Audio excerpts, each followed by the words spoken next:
Hobbit. An Unexpected Journey, Chapter 1. In a hole in the ground there lived a hobbit. Not a nasty, dirty, wet hole, filled with the ends of worms and an oozy smell, nor yet a dry, bare, sandy hole, with nothing in it to sit down on or to eat. It was a hobbit hole, and that means comfort. It had a perfectly round door like a porthole, painted green with a shiny yellow brass knob in the exact middle.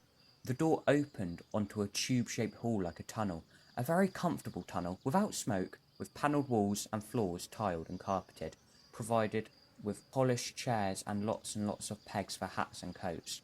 The hobbit was fond of visitors. The tunnel wound on and on, going fairly, but not quite straight into the side of the hill. The hill, as all the people for many miles round called it, and many little round doors opened out of it, first on one side and then on another. No going upstairs for the hobbit. Bedrooms, bathroom, cellars, pantries, lots of these, wardrobes. He had whole rooms devoted to clothes. Kitchens, dining rooms, all were on the same floor, and indeed on the same passage. The best rooms were all on the left-hand side going in, for these were the only ones to have windows, deep-set, round windows looking over his garden and meadows beyond, sloping down to the river. The hobbit was a very well-to-do hobbit, and his name was Baggins. The Bagginses had lived in the neighbourhood of the hill from time out of mind, and people considered them very respectable, not only because most of them were rich, but also because they never made any adventures or did anything unexpected.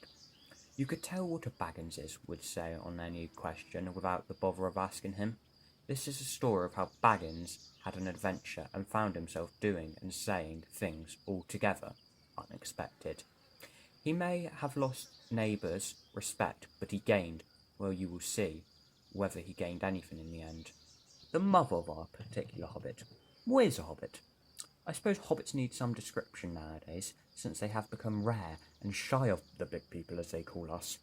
They are, or were, a little people, about half our height, and smaller than the bearded dwarves. Hobbits have no beards. There is little or no magic about them, except the ordinary everyday sort which helps them to disappear quietly and quickly when large, stupid folk like you and me come blundering along making a noise, like elephants which they can hear a mile off. They are inclined to be fat in the stomach. They dress in bright colours, chiefly green and yellow, wear no shoes because their feet grow natural, leathery soles, and thick, warm brown hair like the stuff on their heads, which is curly, have long, clever brown fingers, good-natured face, and laugh deep, fruity laughs, especially after dinner, which they have twice a day when they can get it. Now you know enough to go on with. As I was saying, the mother of this hobbit, of Bilbo Baggins that is, was the famous Belandor Took, one of the 3 remarkable daughters of the old Took, head of the hobbits, who lived across the water, the small river that ran at the foot of the hill. It was often said in other families that long ago one of the Took ancestors must have taken a fairy wife. That was of course absurd, but certainly there was still something not entirely hobbit-like about them. And once in a while, members of the Took clan would go and have adventures. They discreetly disappeared, and the family hushed it up. But the fact remained that the Tooks were not as respectable as the Bagginses, though they were undoubtedly richer.